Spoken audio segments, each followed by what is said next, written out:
Hello students, good morning. ચાલો આજે આપણે ધોરણ 6 તેનો વિષય વિજ્ઞાન. તેમાં આજે આપણે પ્રકરણ 4 જેનું નામ છે વસ્તુઓના જૂથ બનાવવા, તેનો આજે આપણે અભ્યાસ કરવાનો છે. તો કે વસ્તુઓના જૂથ બનાવવા એટલે શું?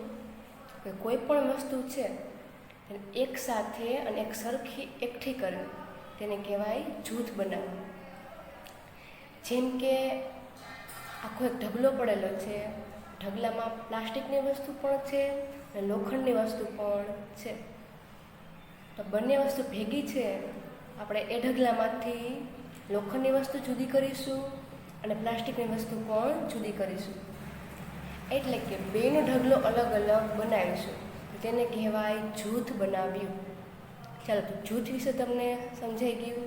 તો હવે આપણે પ્રકરણની શરૂઆત કરીએ. કે 4.1માં છે આપણી આજુબાજુની વસ્તુઓ. આપણે આપણી આજુબાજુ ઘણી બધી વસ્તુઓ જોઈએ છીએ. જેમ કે ખોરાક અને કપડામાં કેટલી બધી વિવિધતા છે. આપણે જુદા જુદા પ્રકારના બધા ખોરાક ખાઈએ છીએ. કપડાં પણ અત્યારે જુદા જુદા પ્રકારના બધા મળે છે. બધા સ્થાને આ વિવિધતાવાળી વસ્તુઓ પણ રહેલી છે. જેવી રીતે ખોરાક જુદો જુદો છે, કપડાં જુદા જુદા છે, તે જ રીતે વસ્તુઓ પણ જુદી જુદી છે. જેમ કે આપણે ચારે બાજુ ખુરશી છે, બળદગાડું છે, સાયકલ, રસોઈ બનાવવા માટેના વાસણ, ચોપડીઓ, કપડાં, રમકડાં, પાણી અને પથ્થર, કે આવી ઘણી બધી વસ્તુઓ રોજે રોજ આપણે આજુબાજુ જોતા હોઈએ છીએ. અને બધી વસ્તુઓના આકાર પણ કેવા છે? તો કે બધી વસ્તુઓના આકાર અને રંગ એ પણ જુદા જુદા છે. જેમ કે આપણે ચોપડીનો આકાર જોઈએ, ચોપડીનો આકાર પણ જુદો છે, અને સાયકલનો આકાર પણ જુદો જુદો છે. પછી રંગ, તો રંગમાં પણ બધાના કલર સરખા હોતા નથી, બધાનો ઉપયોગ પણ જુદા જુદા હોય છે. જેમ કે ચોપડીનો ઉપયોગ છે તો લખવા માટે અથવા વાંચવા માટે થાય છે. સાયકલનો ઉપયોગ છે તો તે ચલાવવા માટે થાય છે. એટલે એના ઉપયોગ પણ જુદા જુદા છે. ચાલો આપણે પછી જોઈએ કે આપણી આજુબાજુ આપણે જોવાનું છે. અને આપણે આજુબાજુમાં ગોળ વસ્તુ કઈ છે તેને આપણે ઓળખવાની છે. જેમ કે ગોળ વસ્તુ કઈ કઈ હોય છે? તો દડો છે તો દડાનો આકાર પણ ગોળ છે, થાળી છે, વાટકો છે તો એનો આકાર પણ ગોળ છે. એટલે કે આપણે આજુબાજુ ગોળ વસ્તુ કેટલી છે આપણે જોવાનું છે. જેમ કે દડો, રબરનો દડો, ફૂટબોલ અને લખોટી, તે બધું વસ્તુ ગોળ હોય છે. એટલે આપણે આજુબાજુ જેટલી ગોળાકાર વસ્તુ હોય તેની યાદી બનાવવાની છે. જેમ કે સફરજન, નારંગી અને ઘડો વગેરે જેવો જે આકાર છે એ બધાનો જ સમાવેશ તેમાં આપણે કરી શકાય છે, કે બધી જ વસ્તુઓ ગોળ છે. તમને નીચે ચિત્ર આપેલું છે કે આપણી આજુબાજુની વસ્તુઓ, કે આપણે આપણી આજુબાજુ આટલી વસ્તુઓ રોજ જોતા હોઈએ છીએ. પછી જોઈએ તો આપણે એવી વસ્તુઓ પણ જોઈ છે કે જેને આપણે ખાઈ શકતા હોય. કે શાકભાજી છે, ફળ છે, અમુક વસ્તુ છે આપણે ખાઈ શકીએ છીએ, પણ એની પણ યાદી બનાવવાની છે. એટલે કે ગોળ વસ્તુની યાદી બનાવવાની છે અને જે વસ્તુ આપણે ખાઈ શકતા હોય એની યાદી બનાવવાની છે. એટલે કે બેના જુદા જુદા જૂથ બનાવવાના છે. એક વસ્તુ એવી કે જે ગોળ છે, બીજી વસ્તુ એવી કે જે ખાઈ શકાતી હોય અને ગોળ હોય. જેમ કે લખોટી છે, ફૂટબોલ છે અને દડો છે, તે ગોળ છે પણ ખાઈ શકાતું નથી. બીજી બાજુ જોઈએ જે ખાઈ શકાતું હોય અને ગોળ હોય, તો કે લીંબુ છે, સફરજન છે, નારંગી છે, એ ગોળ છે અને ખાઈ પણ શકાય છે. ચાલો આપણે આગળ જોઈએ. આપણે માની લો કે પ્લાસ્ટિકની વસ્તુનું આપણે જૂથ બનાવવું છે. તો શું કરવું પડશે? તો પ્લાસ્ટિકની વસ્તુમાં જૂથ બનાવવું છે તો પ્લાસ્ટિકમાં કઈ કઈ વસ્તુ આવશે? તો તેના જૂથમાં ડોલ આવશે, ડોલ પણ પ્લાસ્ટિકની હોય છે. લંચ બોક્સ, રમકડાં, પાણી ભરવાનું પાત્ર, પાઇપ તથા એ ઘણી બધી વસ્તુઓ છે જે પ્લાસ્ટિકની બનેલી છે. આપણે આની નીચે અંડરલાઈન કરીશું. બધી જ વસ્તુ પ્લાસ્ટિકની છે. પછી તો કે આપણે આવી વસ્તુનું જૂથ બનાવશું અને તેનો આકાર કેવો છે અને તે કઈ વસ્તુનું બનેલું છે એ પણ આપણે જોવાનું છે. જેમ કે અમુક વસ્તુ છે પ્લાસ્ટિકની છે, અમુક લોખંડની હોય, તો વસ્તુ છે પણ જુદી જુદી રીતે બને છે. જેમ કે આપણી આજુબાજુની તમામ વસ્તુઓ છે એ એક અથવા એકથી વધારે પદાર્થોની બનેલી છે. જેમ કે આપણે જોઈએ તો કે કાચ, ધાતુઓ, પ્લાસ્ટિક, લાકડું, રૂ, કાગળ, કાદવ અથવા એ માટીની પણ હોઈ શકે છે. બધી વસ્તુઓ આમાંથી કોઈ પણ એક પ્રકારની હોઈ શકે છે. જો બીજી પણ હોઈ શકે તો આપણે તેના વિશે વિચારવાનું છે. એટલે કે આટલી વસ્તુમાંથી બધી જ વસ્તુઓ છે બને છે. એક વસ્તુની પણ બનેલી હોય અથવા એક કરતાં વધારે પદાર્થોની બનેલી હોય છે. ચાલો તો હવે આપણે પ્રવૃત્તિ 1 જોઈએ કે આપણે આજુબાજુ શક્ય હોય તેટલી વસ્તુ આપણે ભેગી કરવાની છે. જેમ બને એમ આપણે આજુબાજુ જેટલી વસ્તુ તમને જોવા મળે બધી તમારે ભેગી કરી લેવાની. પછી ઘરમાં પણ રોજ ઉપયોગમાં લેવાતી હોય એવી વસ્તુ પણ આપણે લઈ શકીએ છીએ. ઘણી વસ્તુ એવી છે કે જે આપણે શાળામાંથી પણ લઈ શકતા હોઈએ, જેમ કે સ્કૂલમાંથી ડસ્ટર છે, ચોક છે, બુક છે, બધું જે શાળાની વસ્તુ છે એ પણ ભેગી કરી શકીએ છીએ. એટલે કે ચોક છે, પેન્સિલ, નોટબુક, રબર, ડસ્ટર, હથોડી, ખીલ્લી, સાબુ, વાહનના પૈડાનો આરો, બેટ, માચીસની પેટી, મીઠું, બટાટા. એટલે કે આવી બધી વસ્તુ છે એ આપણે સ્કૂલમાંથી લઈ શકીએ છીએ, એટલે સંગ્રહ કરી શકીએ છીએ. પછી એવી કઈ વસ્તુ છે જે આપણે વર્ગખંડમાં એટલે કે ક્લાસમાં લાવી શકતા નથી? તો કે દિવાલ છે, વૃક્ષ છે, દરવાજા, ટ્રેક્ટર અને રસ્તાઓ કે આપણે ક્લાસમાં લાવી શકતા નથી. પણ ક્લાસમાં ટ્રેક્ટર લઈ આવવું હશે તો આપણે લઈ આવી શકશું? તો કે ના, ટ્રેક્ટર છે ક્લાસમાં આવી શકશે નહીં. પછી બહારનો જે રસ્તો છે એ રસ્તો આપણે ક્લાસમાં લાવી શકશું? તો કે ના, એ પણ વર્ગખંડમાં લાવી શકશું નહીં. એટલે અમુક વસ્તુ એવી છે જે વર્ગખંડમાં લાવી શકાતું નથી. પછી આપણે જેટલી વસ્તુ ભેગી કરવાના છીએ પછી એ બધાને અલગ અલગ કરીને આપણે તેનું જૂથ બનાવવાનું છે. જેમ કે અમુક વસ્તુ પ્લાસ્ટિકની છે, બધી જ વસ્તુ એમાં પ્લાસ્ટિકની જ હોવી જોઈએ. જે બીજી વસ્તુ છે તે લોખંડની છે, બધી વસ્તુ એમાં લોખંડની જ હોવી જોઈએ. પછી છે કાચ, તો આપણે એવી જ વસ્તુ ભેગી કરવાની કે જે બધી કાચની જ છે. બધા એવી રીતે જુદા જુદા જૂથ બનાવવાના છે. જેમ કે કાગળ અથવા લાકડાની પણ ઘણી વસ્તુ બનેલી હોય છે, આપણે એને પણ જૂથમાં વહેંચવાનું છે. પછી હવે આપણે જોઈએ તો આપણે એવી રીતે વ્યવસ્થિત કામ કરવાનું છે કે જે પદાર્થ છે એ કઈ વસ્તુની બનેલી છે. એટલે કે આપણે હમણાં કીધું એ જ મુજબ કે બધા જૂથ જુદા જુદા આપણે બનાવીશું કે આપણે રમત પણ થઈ જશે અને સાથે સાથે આપણે જૂથ બનાવતા પણ આવડી જશે. આપણે બધી વસ્તુને અલગ પણ પાડી શકશું. જેમ કે નીચે તમને કોષ્ટક આપેલું છે કે વસ્તુ આપેલી છે અને વસ્તુ જેમાંથી બનેલ છે તે પદાર્થો એ પણ આપણને ખ્યાલ આવી જશે. તો પ્રકરણ છે સાવ સહેલામાં સહેલું છે કે આરામથી તમને કોઈ પ્રશ્ન પૂછે તમે જવાબ આપી શકો. વસ્તુનું નામ લખેલું છે પ્લેટ અને થાળી. થાળી છે તો એ કઈ કઈ વસ્તુનું બનેલી હોય છે? તો કે થાળી સ્ટીલની પણ હોઈ શકે, કાચની હોય અને પ્લાસ્ટિકની પણ હોય. એટલે આપણે જોઈએ છીએ કે થાળી આપણા ઘરમાં હોય ને, પ્લેટ છે કાચની હોય, સ્ટીલની હોય, પ્લાસ્ટિક એટલે કે ફાઇબરની પણ હોય છે. પછી છે પેન, તો પેન શેની બનેલી હોય છે? પેન છે પ્લાસ્ટિક અને ધાતુની બનેલી હોય છે. જેમ કે જે ઉપરનું હોય છે એ શેનું હોય છે? એ પ્લાસ્ટિકનું હોય છે. જેમ કે પેન છે કે મારા હાથમાં આ પેન છે, પેન આ શેની બનેલી છે? તો કે જે ઉપરનું આ બધું છે આ ઉપરનું બધું પ્લાસ્ટિકનું છે. એટલે પેન પ્લાસ્ટિકની પણ બનેલી છે. અને ધાતુ કે જે આગળનો પોઈન્ટ છે તો પોઈન્ટ શેનો છે? પોઈન્ટ એ ધાતુનો છે. એટલે પેન છે એ બે પદાર્થોની બનેલી છે, પ્લાસ્ટિક અને ધાતુ. એ જ રીતે આપણે પ્રવૃત્તિ 2માં જોશું. હવે આપણે એવી વસ્તુ જોવાની છે કે જે આપણે દૈનિક ઉપયોગમાં લઈએ છીએ, એટલે કે આપણે રોજ તેનો ઉપયોગ કરીએ છીએ, તે એક કરતાં વધારે પદાર્થોની બનેલી છે. તો આપણે કોષ્ટકમાં જોઈએ. પેલું છે જેમ કે લાકડું.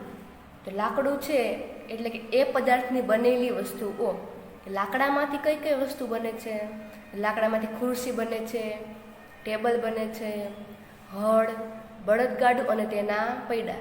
લાકડામાંથી આટલી વસ્તુ બને છે. પ્રકરણમાં આપણે આવું જ આવશે કે કઈ વસ્તુ શેની બનેલી છે અને શેમાંથી બને છે. એટલે કે પ્રકરણ સાવ સહેલામાં સહેલું છે. પછી છે કાગળ. તો કે કાગળ છે, કાગળમાંથી શું શું બને છે? તો કે ચોપડીઓ કાગળની હોય છે, નોટબુક, ન્યૂઝપેપર, રમકડા અને કેલેન્ડર, કે આ બધું કાગળનું હોય છે. પછી આપણે જવાબ લખવાનો છે. તો કે કાગળમાંથી કઈ કઈ વસ્તુઓ બનશે? તો કે કાગળમાંથી ચોપડીઓ, નોટબુક, ન્યૂઝપેપર, રમકડા અને કેલેન્ડર, આ બધી વસ્તુઓ કાગળમાંથી બને છે. પછી છે ચામડું. તો કે ચામડામાંથી કઈ કઈ વસ્તુ બનાવી શકાય? તો કે ચપ્પલ, પટ્ટો અને પર્સ, આ બધું ચામડામાંથી બનાવી શકાય છે. પછી છે પ્લાસ્ટિક. જોઈએ કે શું તમને ક્યારે એવો વિચાર આવ્યો છે કે પ્યાલો છે એ કપડાનો કેમ બનાવવામાં નથી આવતો? કે ગ્લાસ છે એ સ્ટીલનો હોય અથવા શેનો હોય છે? તો કે પ્લાસ્ટિકનો હોય છે. તો તે પ્લાસ્ટિકનો અથવા સ્ટીલનો શું કામ હોય છે? તે કાપડનો શું કામ બનાવવામાં નથી આવતો? ચિત્રમાં તમને નીચે આપેલું છે કે કપડાના પ્યાલો વાપરતા, કે આપણે જો સ્ટીલ અને લોખંડની જગ્યાએ કપડાનો એટલે કે કાપડનો ગ્લાસ બનાવીશું તો શું થશે? તો આપણને એવો વિચાર આવે કે જો સ્ટીલનો અથવા પ્લાસ્ટિકનો ગ્લાસ હોય તેમાંથી પાણી ઢોરાતું નથી, અને જો તેની જગ્યાએ જો કાપડનો ગ્લાસ હશે તો શું થશે? તો કાપડ છે તે પાણીને સંગ્રહ એટલે કે તેને લઈ શકતું નથી.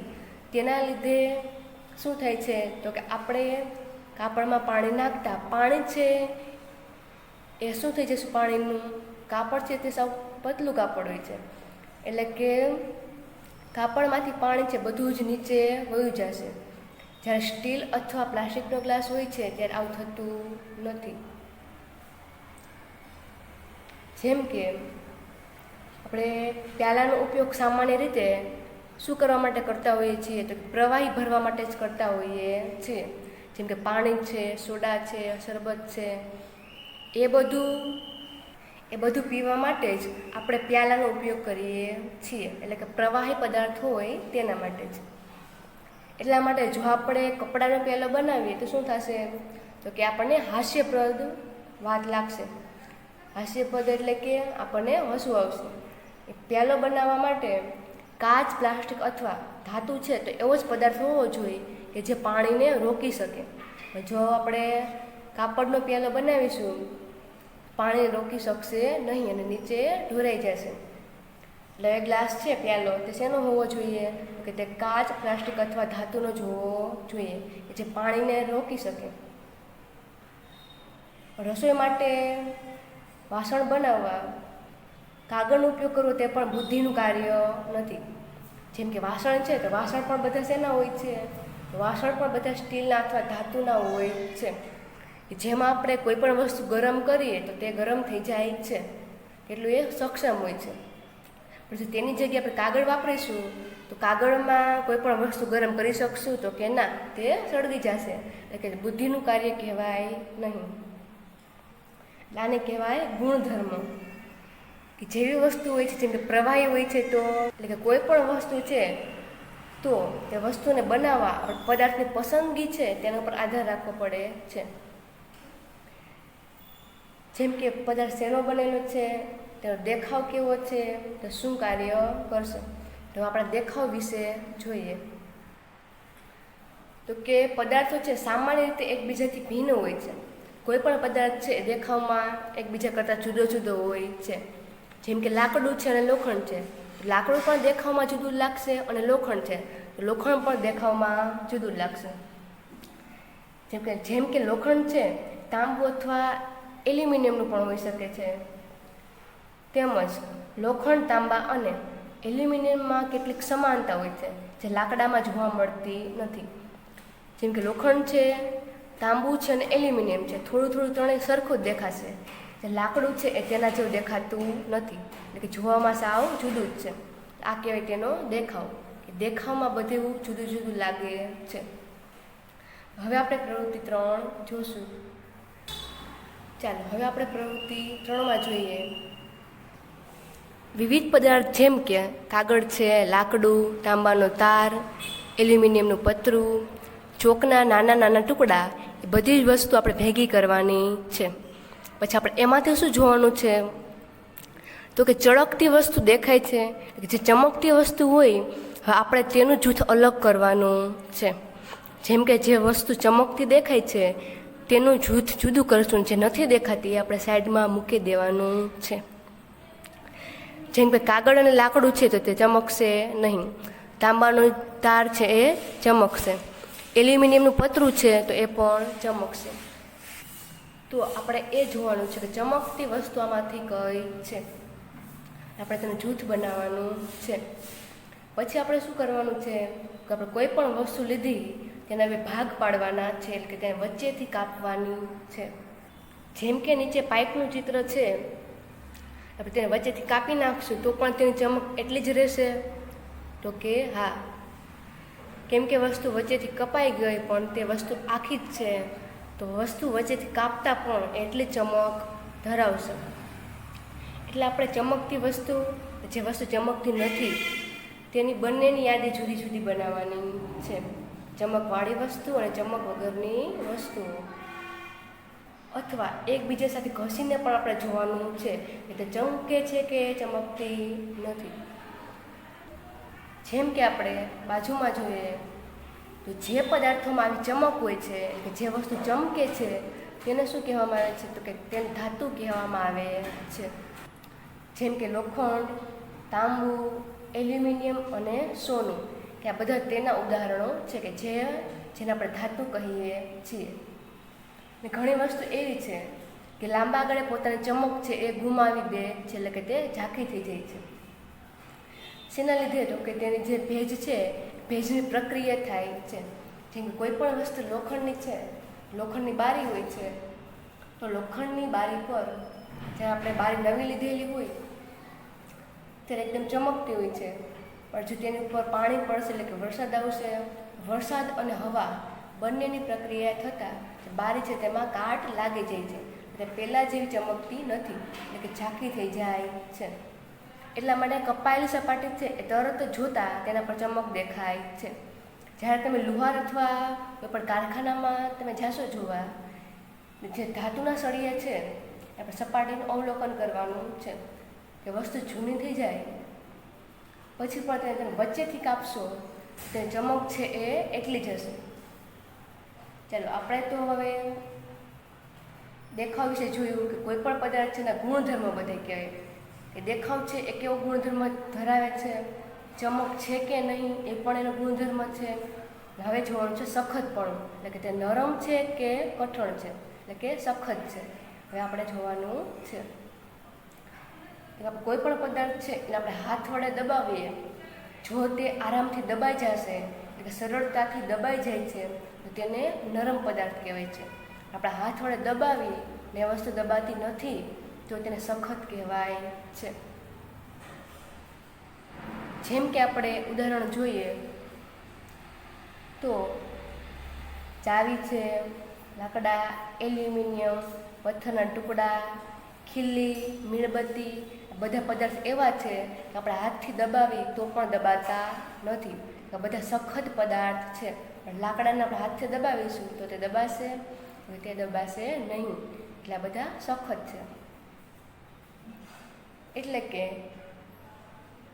આના સિવાયની બીજી વસ્તુ છે તે સપાટી પર ઘસરકો કરવાનો પ્રયત્ન કરો, એટલે આપણે એની ઉપર ઘસરકો એટલે કે લીટો કરવાનો છે.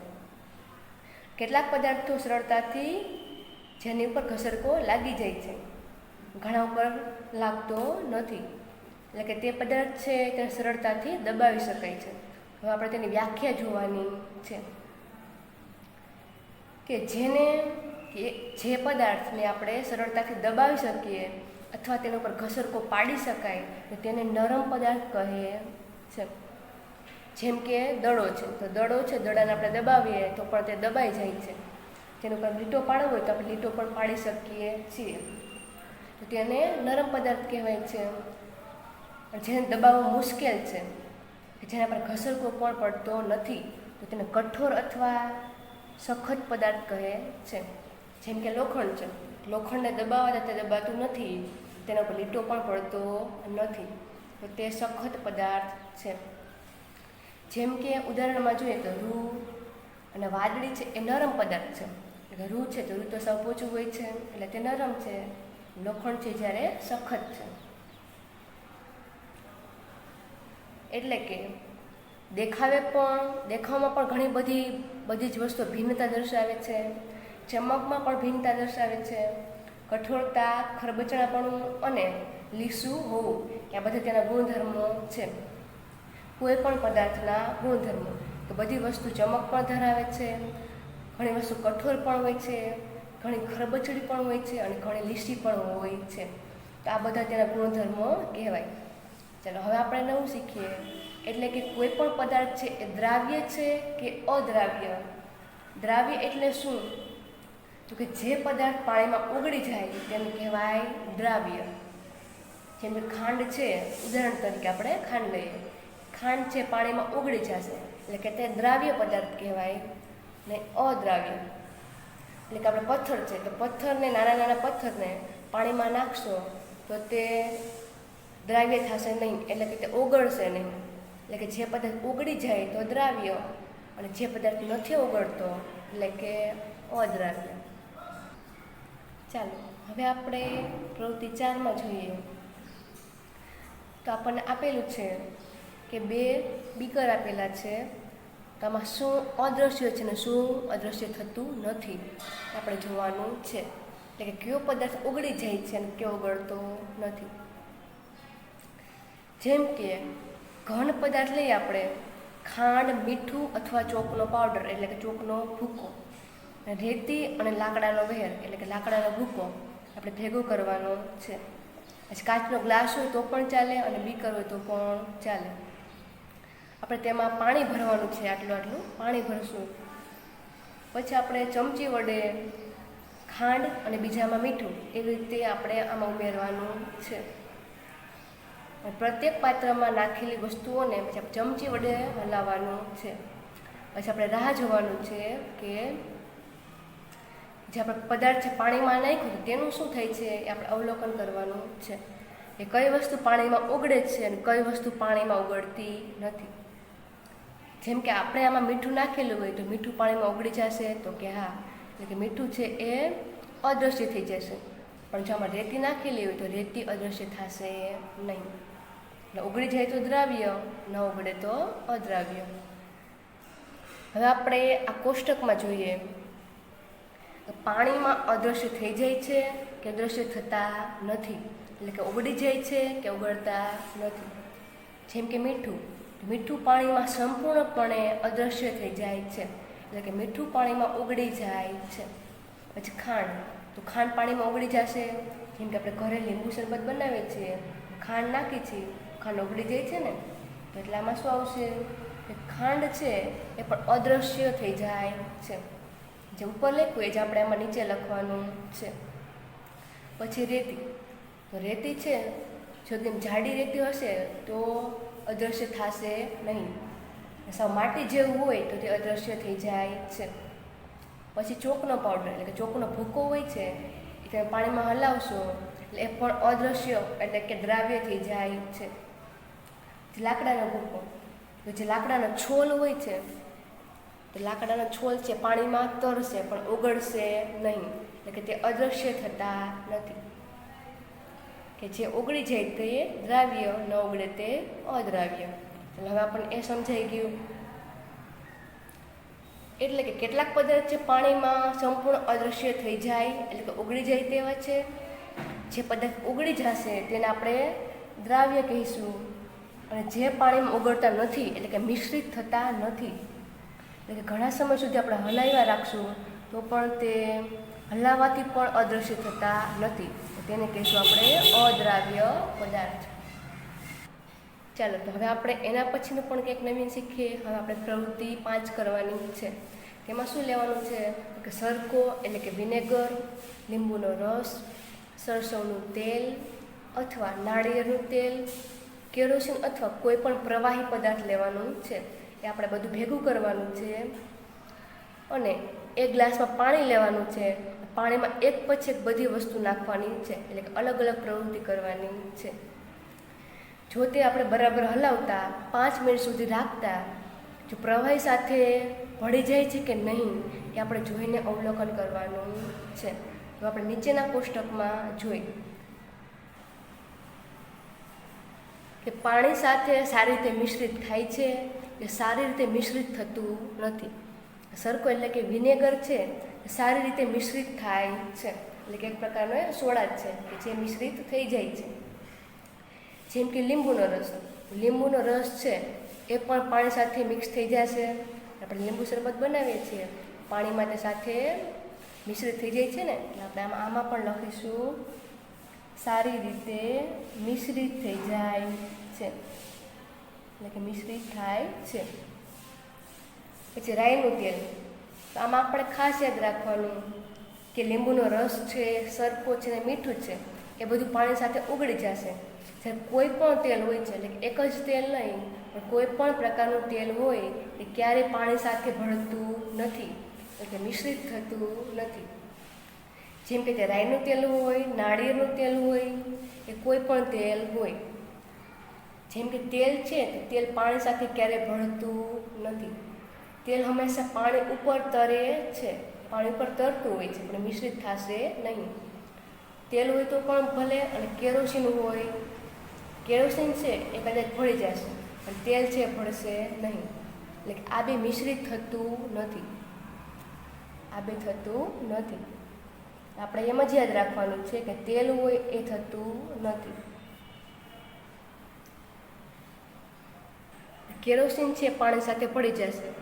ઘણી વાર ટાંકામાં પણ કેરોસીન નાખીએ છીએ તો કેરોસીન છે ઉપર તરતું નથી કે જેના લીધે જીવજંતુ છે એ મરી જાય. એટલે આપણે ટાંકામાં કેરોસીન નાખતા હોઈએ છીએ એટલે કે કેરોસીન છે ઉપર તરતું નથી. તમે એવું ક્યારે જોયું છે?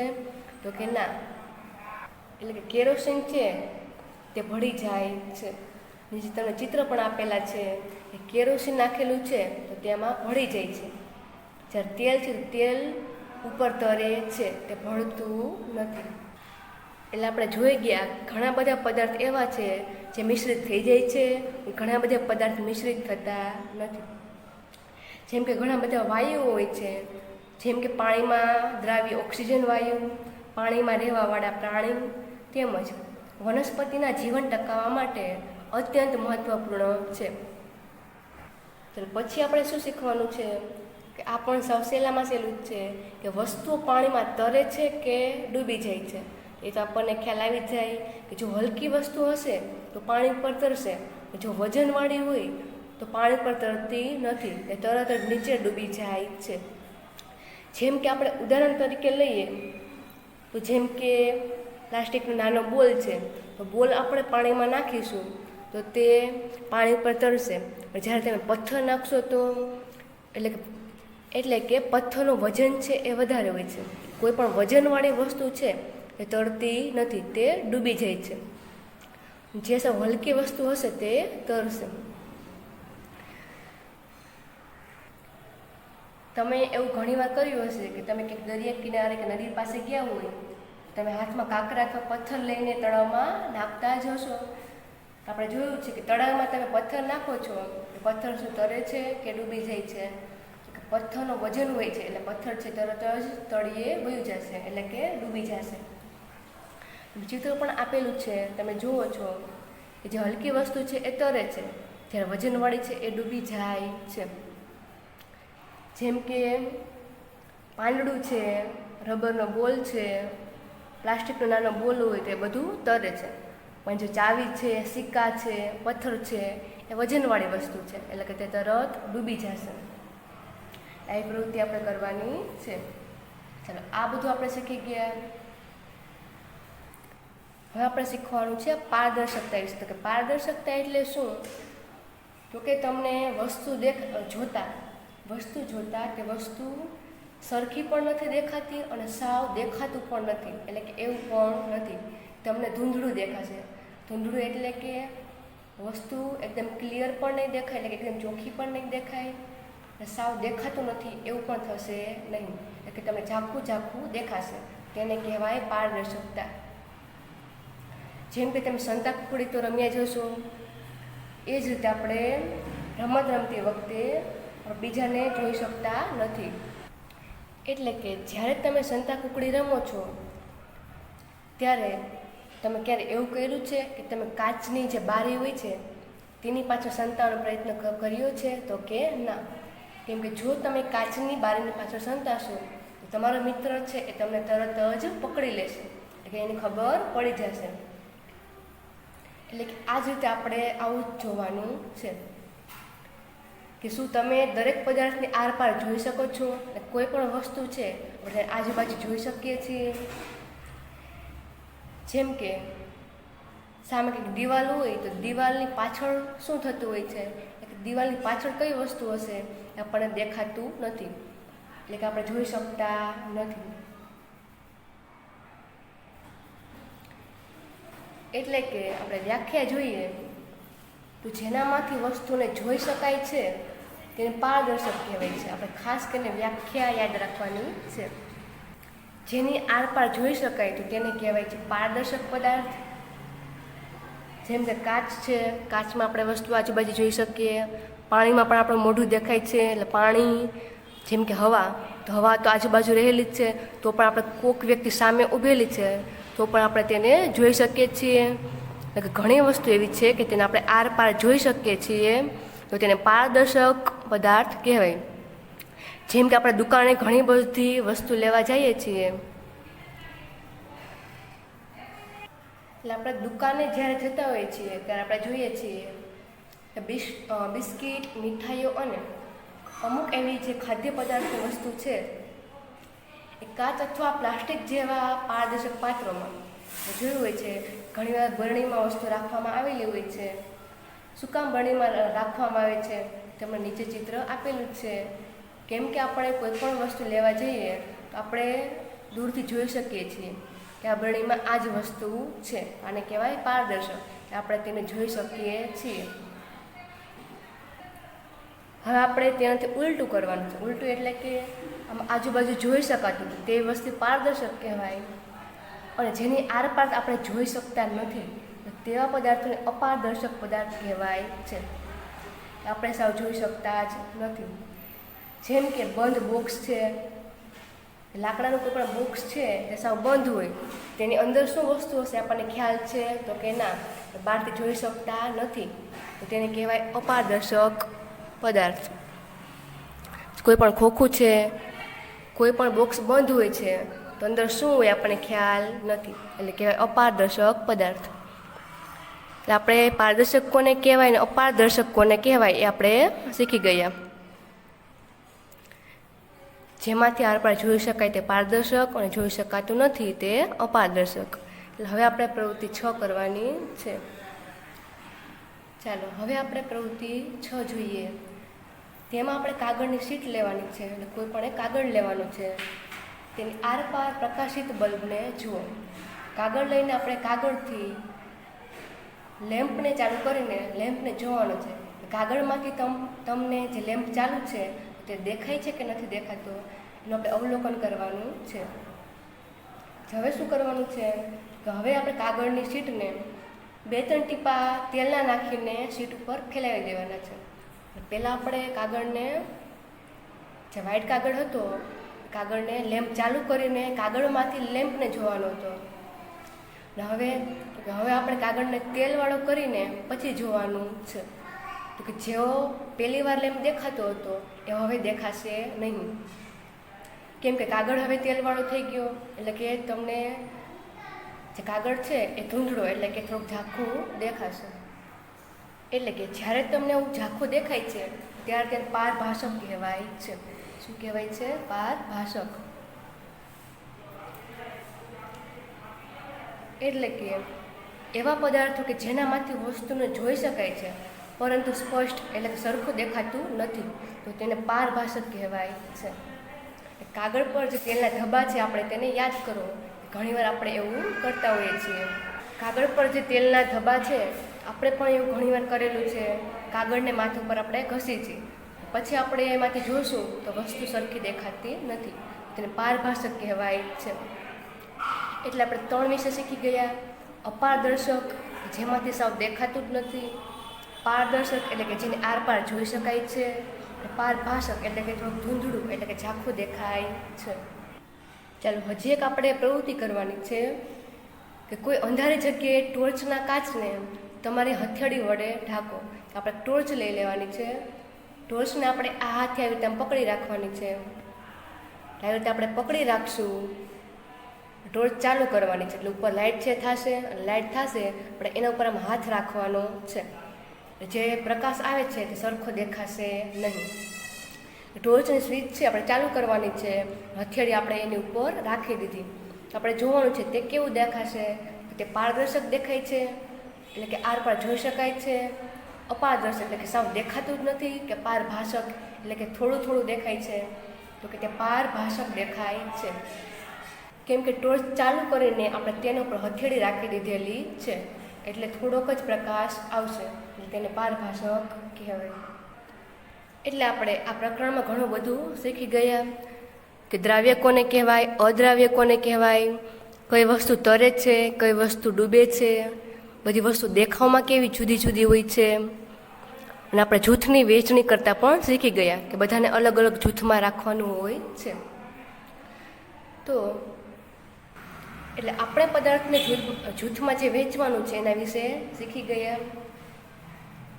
રોજબરોજના જીવનમાં આપણે પ્રાપ્ય પદાર્થોની જૂથ વહેંચણી આપણી સુવિધા માટે કરીએ છીએ. અને રોજ પણ આપણે ઘણીવાર આવું કરતા જોઈએ છીએ. ઘરમાં આપણે વસ્તુઓનો સંગ્રહ સામાન્ય રીતે એ રીતે કરીએ છીએ કે એક જેવી વસ્તુઓ એક સાથે રાખેલ હોય.